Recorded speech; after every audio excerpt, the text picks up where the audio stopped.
Your consciousness is being sold to the highest bidder, to advertisers and to big corporations.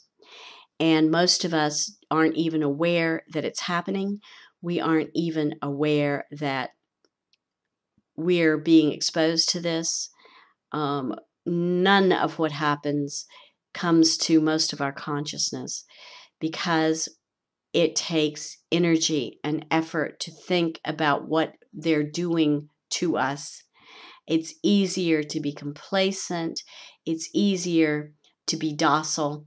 It's easier to think, for example, that Facebook is your friend.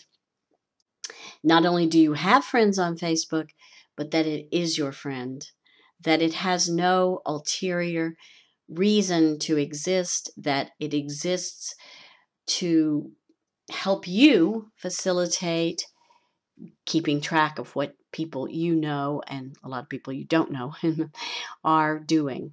But it really has to be that you have to ask yourself who's making money by what is happening on Facebook, what's happening on YouTube, and what's happening generally on the internet, because that is exactly the secret.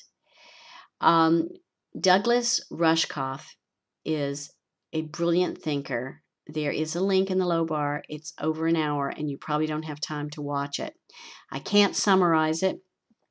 I will post his 10 commandments for digital electronic media, and I will post the link to the video, but I can't do all of the summarizing. It's too long. It's too complicated. One thing that Rushkoff said, which is absolutely true, is if you're not doing the programming, you're being programmed.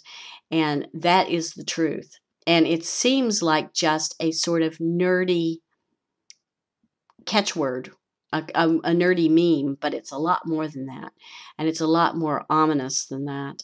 And our apathy, our complacency, and our willingness not to question what's happening to us is really, really important. It's important towards the ecology of our own minds and the ecology of our attention. It truly matters. So please, if you have the time, watch it. If you don't have the time, just look at the 10 Commandments for the use of digital consciousness and think about them a little bit. I wish I could make this longer, but I'm on my way to do something else. You guys, just think about the fact that our consciousness is being sold at corporate slave auctions all over the internet and what we should be doing about that. There is this tiny little fringe of YouTube that still isn't sold. It is, but it's not so obviously sold, and we can still communicate for the present. So give it some thought, and please don't be apathetic. This really does matter, and listen to it if you have the link, if you have time. Take care, but at least think about your consciousness and what happens to it when it's just used to sell things to. Thanks. Take care. Glad you listened. Bye.